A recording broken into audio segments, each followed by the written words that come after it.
One of the things that I've learned in life is it's a lot worse being last than it is being first. No, uh, I'm glad I wasn't first, but I really hate to be last.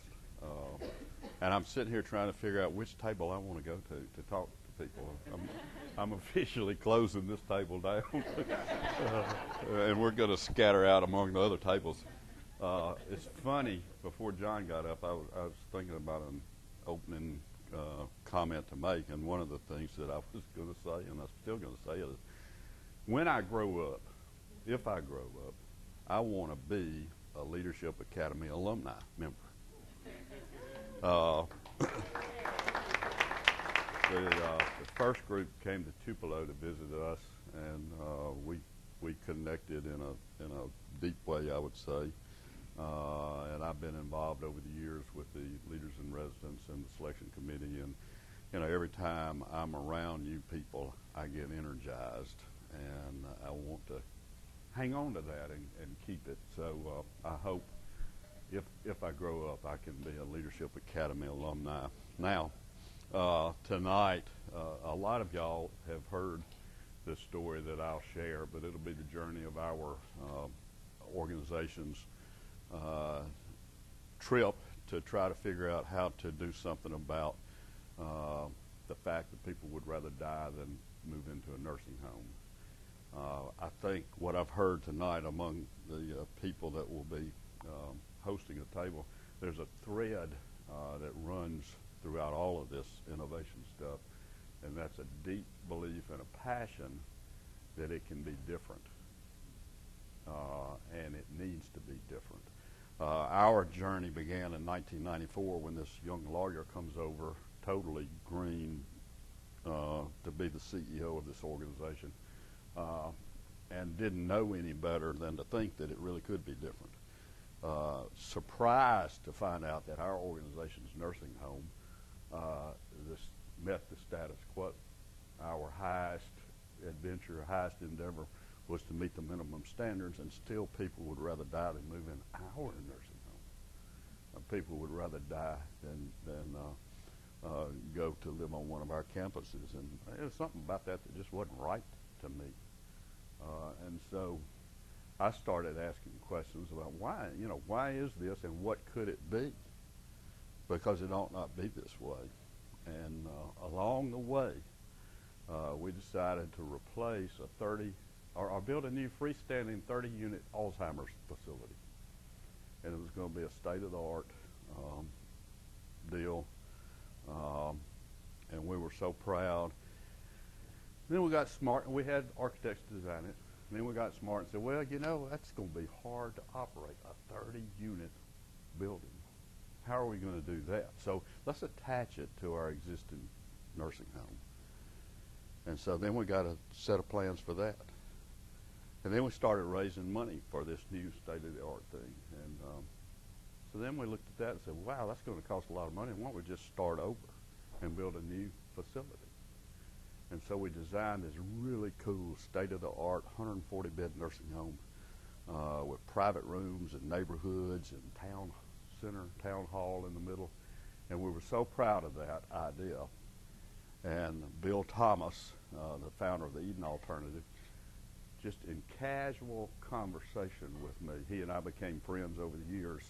I was excitedly telling him about that one day. He goes, I'm not sure that's what we ought to be building anymore. Well, now what are we going to do?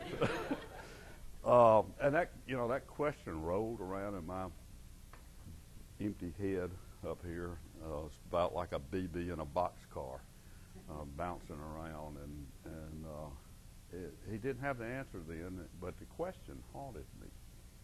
We're fixing to spend $12 million. If this is not what we're supposed to build, what are we supposed to build?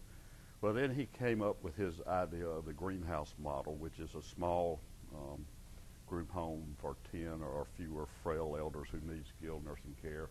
It's not to be home-like, it's to be home.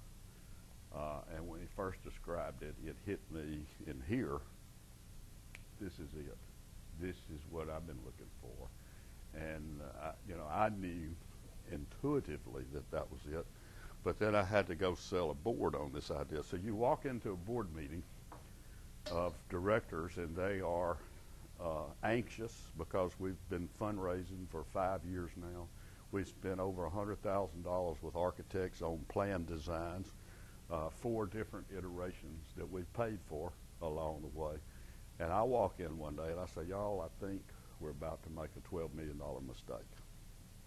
And I think we need to stop, even though there's all this external pressure that's trying to move us forward in this direction. We need to stop and look at this greenhouse thing. And so we did, and a long story short, we didn't intend to be the first to open in the nation in 2003 now, but just through a series of things that happened, we wound up being the people that did it. It's the hardest thing that we've ever done.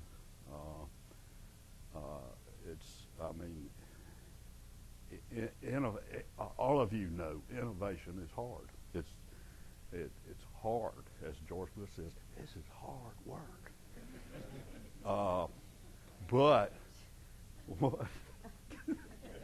Are you heckling me? But it's been work that's been worthwhile, and the outcomes that we've seen to the elders and their families and employees has just been tremendous. And so we know, looking back, it was the right thing to do. What have I learned? Don't be first, be second, or be sixth. Because we made every mistake in the book. But the thing is, if anybody, and Larry Minix, that rascal, he's a big believer in scientific data, research, evidence-based research. And there's a place for that. But if the world revolved, if the next innovation was waiting on evidence-based research, we'd still be riding trains across the country and not flying in airplanes. Sooner or later, and I hope, if nothing else comes out of this tonight from the different people you hear, it takes a lot of courage, and you have to have a lot of people, a tipping point of people. But it has to be done. Somebody has to be first, or nothing is ever going to change, and we're going to have to accept the mediocrity of the status quo. So we're going to bust this table up and spread out among the others and have a lot of fun. I wish I had some favors to pass out to entice y'all to come over to my table, but